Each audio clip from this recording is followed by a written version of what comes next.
ఇక్కడికి విచ్చేసిన పత్రికేయ సోదరులకి సోదరీమణులందరికీ నా హృదయపూర్వక నమస్కారాలు. ప్రాయశ్చిత్త దీక్ష ప్రారంభించింది 3వ రోజు. నేను ఎప్పుడు కూడా చాలా చిన్న వయసు నుంచి సనాతన ధర్మాన్ని పాటించేవాడిని. మా ఇష్టదైవం ఆంజనేయ స్వామికి ఎప్పుడు రామభక్తులం. మేము ఎప్పుడు భక్తి, ఆధ్యాత్మికత ఇవన్నీ కూడా ఇంట్లో ఇది మా స్వవిషయం అని చెప్పి ఎప్పుడు దీన్ని లోపలే పెట్టుకుంటాం తప్ప, లేదంటే అవసరమైన సమయాల్లో, పూజా సమయాల్లో, పండగల సమయాల్లో చెప్పుకుంటాం తప్ప దీనిని ఈ రకంగా చెప్పుకునే పరిస్థితిని ఎప్పుడు మేము అలవాట్లేదు. ఈ సగటు హిందువులో ఉన్న విధానం ఇది. ఎందుకంటే ఈ దేశంలో ఉన్న సగటు హిందువుకి ఎప్పుడు భయం ఉండదు. సగటు హిందువుకి ఏ రోజు కూడా ఇంకొక మతం మీద కానీ ఇంకో వ్యక్తి మీద కానీ ద్వేషం ఉండదు. విజయనగర సామ్రాజ్యం నుంచి అరబిక్ వ్యాపారులు ఇక్కడ గుర్రాలని అమ్ముకోవడానికి వచ్చి విజయనగరం మహారాజుల గొప్పతనం ఏంటంటే, సనాతన ధర్మాన్ని పాటించే వాళ్ళు గొప్పతనమైన వాళ్ళు వచ్చి అడిగింది ఏంటంటే, మాకు ప్రార్థించుకోవడానికి మాకు మస్జిద్ లేదు అంటే ఆయన కోట ప్రాంగణంలో మస్జిద్ కట్టించారు. సనాతన ధర్మాన్ని పాటించే వ్యక్తి తాలూకు విలక్షణం. అలాగే అనేక మంది సంస్థానాలు కానీ అందరూ కూడా పోర్చుగీస్ నుంచి వచ్చినా, ఎవరు వచ్చినా, క్రిస్టియానిటీని తీసుకొచ్చినా కానీ అందరికీ సమానంగా ఈ దేశం తీసుకుంది. పార్సీల్ని తీసుకుంది లోపలికి, జొరాస్ట్రియన్స్ని తీసుకుంది. ఏ మతం వచ్చినా లోపలికి తీసుకుంది, ఇముడ్చుకుంది తప్ప ఇంకో మతాన్ని ఎప్పుడు ద్వేషించాల.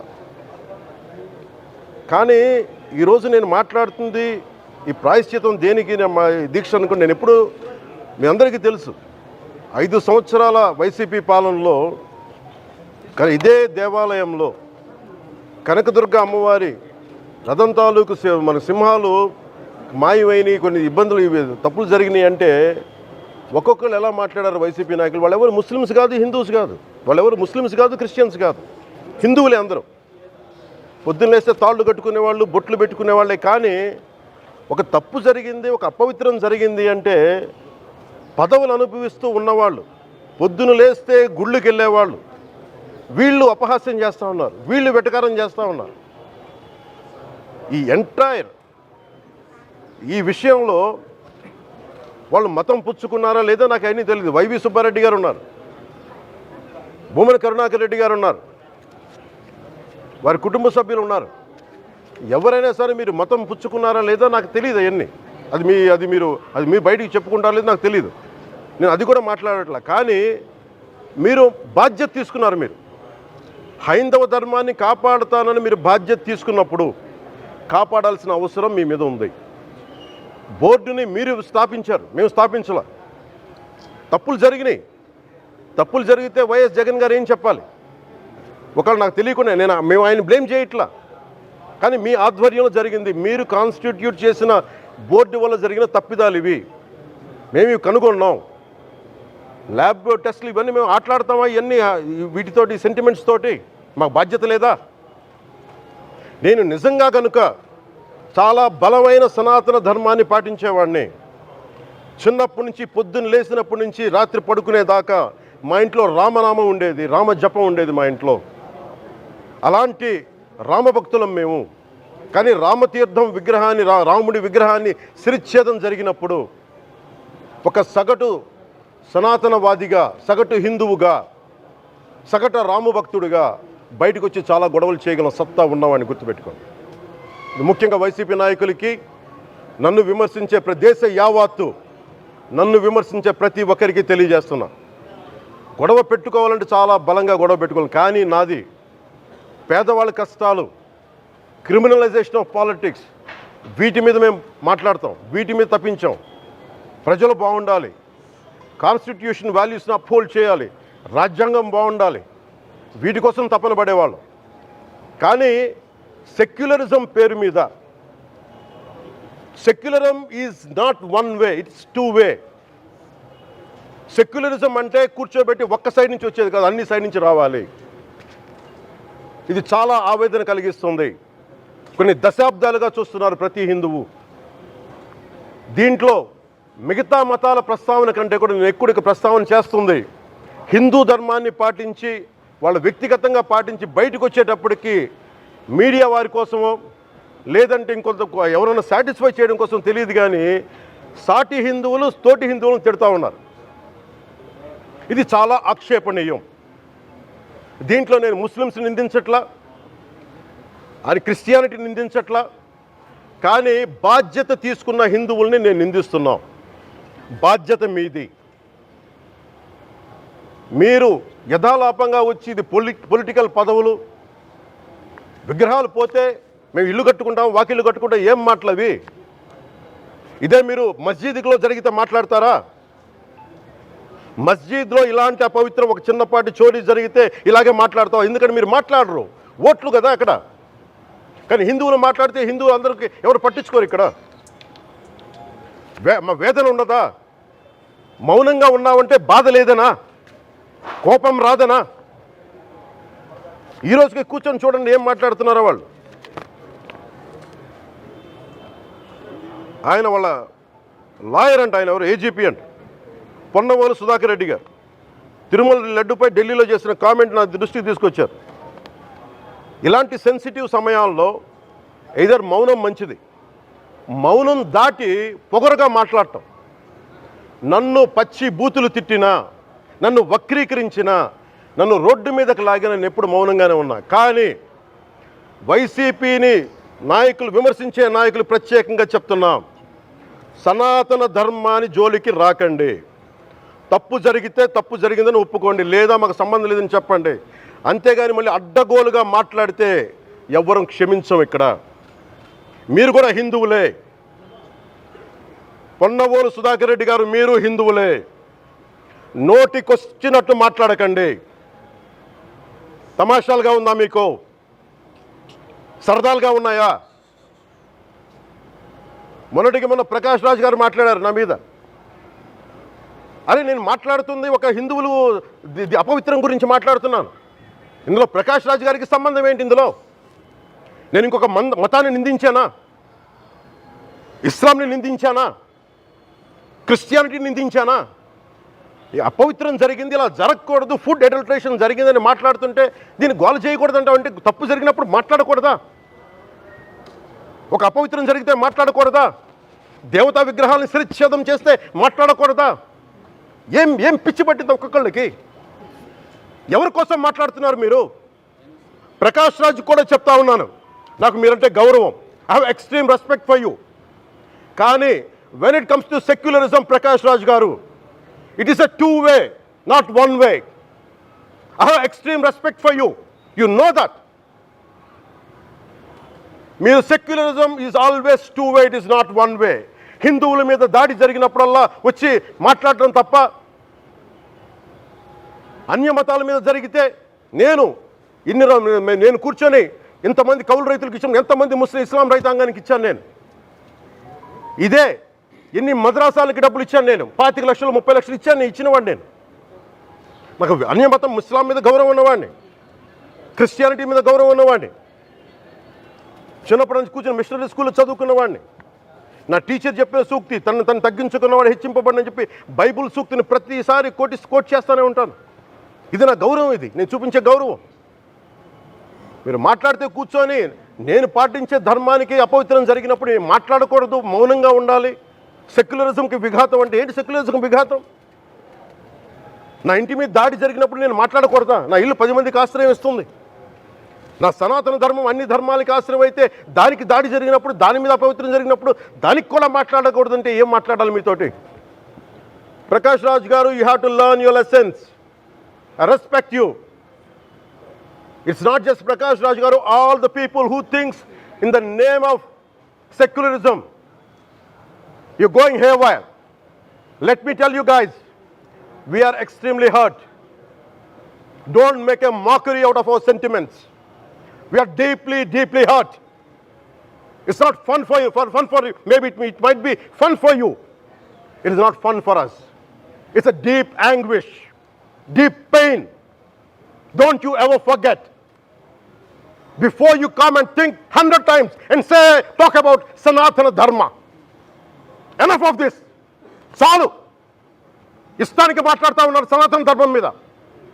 అయ్యప్ప స్వామి మీద మాట్లాడతారు, సరస్వతి దేవి మీద మాట్లాడతారు, అల్లా మీద మీరు మాట్లాడగలరా? మహమ్మద్ ప్రవక్త మీద మీరు మాట్లాడగలరా? జీసస్ మీద మీరు మాట్లాడగలరా? అందరూ కూర్చొని సనాతన ధర్మం మీద, వినాయకుడి మీద జోకులు వేస్తారు, దుర్గాదేవి మీద జోక్స్ వేస్తారు, సరస్వతి దేవి మీద జోక్స్ వేస్తారు. మా మనోభావాలు గాయపడవా? మాకు బాధ ఉండదా? అందుకే నేను ప్రతిపాదించింది ఏంటంటే ప్రతి దానికి రావలేకపోతున్నాం. సనాతన ధర్మ రక్షణ board is order of the day. ప్రతిసారి కూర్చోబెట్టి మేము డిఫెండ్ చేసుకోలేం. ఇది ప్రతి సగటు హిందువు తాలూకు ధర్మం. ఇదే ఇస్లాం మీద దాడి జరిగితే ఎంతమంది బయటకు వస్తారు, ఎంతమంది నిరసన తెలియజేస్తారు? రోడ్ల మీదకి రమ్మని చెప్పట్ల. కనీసం మీకు కోపం కూడా రాకపోతే మేము ఏం చేస్తాం? గుడికి వెళ్ళే ప్రతి హిందువు బాధ్యత కాదా ఇది? నా ఒక్కరి బాధ్యతైనా, మా బాధ్యతైనా మీది కాదా? ధర్మాన్ని పరిరక్షించరాదు మీ బాధ్యత కాదా? ఈయన పొన్నవోలు సుధాకర్ రెడ్డి గారు మాట్లాడేది, పంది కొవ్వు చాలా ఖరీదైంది, ఆ కొవ్వు లడ్డు నెయ్యితో ఎలా కలుపుతారు? నెయ్యి 300 రూపాయలు ఉంటే పంది కొవ్వు 1200 రూపాయలు. బంగారంతో రాగి కలుపుతారా? ఇత్తడిలో పుత్తడి కలపరు. చెంబు తయారులో ఎవరైనా బంగారం కలుపుతారా? మదం ఎక్కిన మాటలు పొన్నవోలు సుధాకర్ రెడ్డి గారు. మదం ఎక్కి వస్తే ఇట్లాంటి మాటలే వస్తాయి. మీరు నా మీద కోర్టులో కేసులు వేసుకుంటారో ఏమి చేసుకుంటారో చెప్తా. మీరు ఏజీపీలు కదా, మీ దగ్గర వేల కోట్ల డబ్బులు ఉన్నాయి కదా, వేసుకోండి కోర్టులో, చెప్పండి. సనాతన ధర్మానికి నోటికొచ్చినట్టు మాట్లాడితే మిమ్మల్ని అందరినీ రోడ్ల మీదకి లాగుతాం, గుర్తుపెట్టుకోండి. తప్పు జరిగింది, ప్రాయశ్చిత్తం చేసుకోండి, లేదంటే మౌనంగా మాట్లాడకుండా ఉండండి అంతే. మా మనోభావాలు ఇంకా రెచ్చగొట్టేలా మాట్లాడొద్దు. భూమన కరుణాకర్ రెడ్డి గారు మాట్లాడతాను నేను వెళ్ళి హై డ్రామా. రాజకీయ మనసు ఉన్న వాళ్ళు అత్యంత దారుణంగా ప్రవర్తిస్తున్నారండి. లడ్డు కలుషితమైంది అంటున్నారు. కల్తీ నెయ్యితో తప్పు చేసి ఉంటే సర్వనాశనం అయిపోతాం, రక్తం కక్కుని చచ్చిపోతాం. మీ నాశనం మొదలైంది. రెండోది అది భగవంతుడికి వదిలేస్తున్నాను.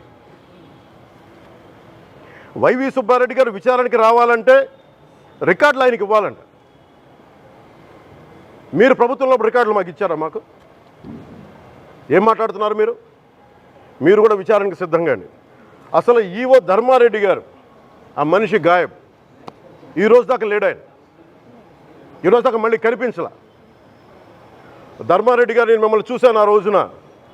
నేను దర్శనానికి వచ్చినప్పుడు మీరు అందరూ ఎలా ప్రవర్తించారో నాకు తెలుసు, నేను చూశా. తిరుమలని ఇష్టారాజ్యంగా చేశారు, అది వ్యాపార కేంద్రంగా చేశారు, ఆధ్యాత్మిక కేంద్రం నుంచి పర్యాటక కేంద్రంగా చేశారు అది. ఇదే మీరు మక్కాకి వెళ్తే ఇలాగే ప్రవర్తిస్తారా? మీరు ఒకసారి మక్కాను చూసి నేర్చుకోండి. ఇస్లాంని పాటించే ప్రతి ముస్లిం ఎంత పవిత్రంగా పాటిస్తాడో చూడండి. అక్కడ అథారిటీస్ని అడగండి. ఒక చిన్నపాటి మస్జిద్కి వెళ్తే ఎంత పవిత్రంగా చూసుకుంటారో చూడండి. ధర్మారెడ్డి గారు, మీరు హిందువులా? మీ ఇష్టానికి మీరు చేసేసుకుంటారా?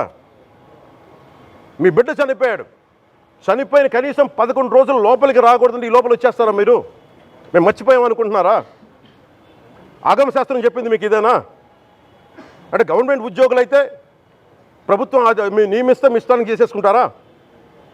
మాకు బాధలు ఉండవనుకుంటున్నారా? ఇదే మీరు ఒక ఇస్లాంకి చేస్తే అపచారం జరిగితే మీరు ఏం చేస్తారు? బయట రోడ్ల మీదకి వచ్చి మీరు కూర్చోబెట్టి దాన్ని పొలిటికలైజ్ చేస్తారు. మీరు పొలిటికలైజ్ చేస్తారు. నేను నిజంగా చెప్తున్నా, జగన్మోహన్ గారికి కూడా చెప్తున్నా, మీరే కనుక, నేనే కనుక సనాతన ధర్మం మీద పోరాటం చేయాలని నన్ను ఆపేవాళ్ళు ఎవరు లేరు ఈ దేశంలో, గుర్తుపెట్టుకోండి. నేను కనుక సనాతన ధర్మం కోసం నేను పోరాటం చేస్తే చచ్చిపోవడానికి సిద్ధం నేను. కానీ నేను అక్కడి దాకా తీసుకెళ్ళిన విషయాలు, దానికి నిదర్శనమే రామతీర్థాస్, రాముల వారి విగ్రహం శిరిచ్ఛేదం జరిగినప్పుడు ఒక్క మాట మాట్లాడకుండా చెప్పి కూర్చున్నాను. ఆ తెలివితేట లేక మీ ప్రభుత్వాన్ని కిందకి తీసుకొచ్చి అధాపాతాలను తొక్కిన మేము మాకు శక్తి లేదనుకుంటున్నావా? ఉండవనుకుంటున్నావా? కానీ మేము సమాజాన్ని కలిపి ఉంచాలని వ్యక్తులం తప్ప విడగొట్టాలని వ్యక్తులం కాదు మేము, గుర్తుపెట్టుకోండి. అలాగే ఈరోజు నుంచి ప్రజలందరికీ కూడా చెప్తున్నా, ఎవరు అన్ని మతాలని మేము గౌరవించేది ఈ నేల. ఒక జనసేన పార్టీ అని కాదు, తెలుగుదేశం పార్టీ అని కాదు. మీరు ఏ పార్టీలకు సంబంధించిన వైసీపీలో ఉన్న హిందువులందరూ ఏం చేస్తున్నారు? మీరందరూ పోటీ పడ్డారు కదా తిరుమలకి వెళ్ళడానికి. మీరు మర్చిపోయారు అది. ఇందులో ఈ పాపం మీకు కూడా వస్తుంది, ఈ పాపం మీకు కూడా తగులుద్ది. మీ మౌనం కూడా మొత్తం జాగ్రత్త, తరాలు నాశనం అయిపోతాయి. మీ మౌనం మంచిది కాదు. ఇది ఒక వెంకటేశ్వరుడికి జరిగింది కాదు. భగవంతుడికి నిరాకారుడు, ఆయనకి ఇవేం పట్టవు. మనం నమ్ముకొని ఆయనకి వెళ్తున్నాం, అది మనకి బాధ్యత. ఇది ఇంకా ప్రతి ఒక్కరు దీన్ని గుర్తుపెట్టుకోండి. చేతులెత్తి వేడుకుంటున్నాను, చేతులెత్తి వేడుకుంటున్నాను. సగటు హిందూ మీరు సినిమా టికెట్లకు వెళ్ళిపోతారు. అభిమానులందరూ మీరెవరు హిందువులు లేరా? సినిమా టికెట్ల కోసం చించుకుంటారు. సినిమాని మీరు కూర్చోడానికి మీరు మొత్తం మాట్లాడతారు. అందరిని అడుగుతున్నా, అందరు మొత్తం భారతదేశపు యావత్తు ఉన్న సినిమా అభిమానులను అడుగుతున్నా, మీరందరూ హిందువులే కదా? అత్యధికులు హిందువులే కదా? మీకు బాధ్యత లేదా? మీకు మీ సినిమా హీరోలు, నేను కూడా హీరోనే. నన్ను మించి దేశాన్ని చూడమని, సనాతన ధర్మాన్ని చూడమంటున్నా. మీ కన్వీనియంట్గా కూర్చోబెట్టి హీరోలను ఎత్తడం కాదు, నన్ను ఎత్తడం కాదు. ధర్మం విఘాతం కలిగినప్పుడు ధర్మానికి మీరు మాట్లాడటం మీ బాధ్యత. నా తరం మేము కష్టపడుతున్నాం, ముందుకు వచ్చాం. ఎవరి కోసం పడుతున్నాం ఈ కష్టాలు? మాకు సరదా కాదు. ప్రతి ఒక్కటి ఇష్టానికి వచ్చి మాట్లాడుతూ ఉంటే బాధ కలుగుద్ది. అయ్యప్ప స్వామి దీక్ష చేసే వాళ్ళ మీద ఎంత ఇష్టారాజ్యంగా మాట్లాడతారు. ఇదే మీరు ఎవరన్నా సరే ఇస్లాం మీద మీరు గొంతు ఎత్తగలరా? ఎందుకంటే రోడ్ల మీదకి వచ్చి కొడతారని మీకు భయం, అందుకు మీరు మాట్లాడరు. హిందువులు అంటే మెత్తని మనుషులు కదా, తోటి హిందువు కదా, మీరు ఏదైనా మాట్లాడచ్చు. మీకు నమ్మకాలు లేకపోతే మీరు ఇంట్లో కూర్చోండమ్మా. మీకు నమ్మకాలు లేకపోతే ఇంట్లోంచి బయటికి రాకండి, మమ్మల్ని ఏం అనకండి. మేము ఎలా పూజా విధానం ఎలా చేస్తాం, అలాగే ముఖ్యంగా ఫిల్మ్ ఇండస్ట్రీ కూడా నేను తెలియజేస్తా ఉన్నా. దీని మీద మీరు మాట్లాడితే మద్దతుగా మాట్లాడండి, లేదంటే మౌనంగా కూర్చోండి. అంతేగాని మీ మాధ్యమాల ద్వారా అపహాస్యం చేస్తే మటుకు ప్రజలు మిమ్మల్ని ఎవరు క్షమించరు. ఎందుకంటే చాలా డీప్ పెయిన్ ఇది. మీరు లడ్డూ మీద జోక్లు వేస్తున్నారు. నేను ఒక సినిమా ఫంక్షన్లో కూడా చూశాను. Laddu is a sensitive issue అని. Don't you ever say that. Don't you ever dare to say that, please. I respect you as actors, but when it comes to Sanatana Dharma, please, you have to think 100 times before you saying a word. One comment. Thank you.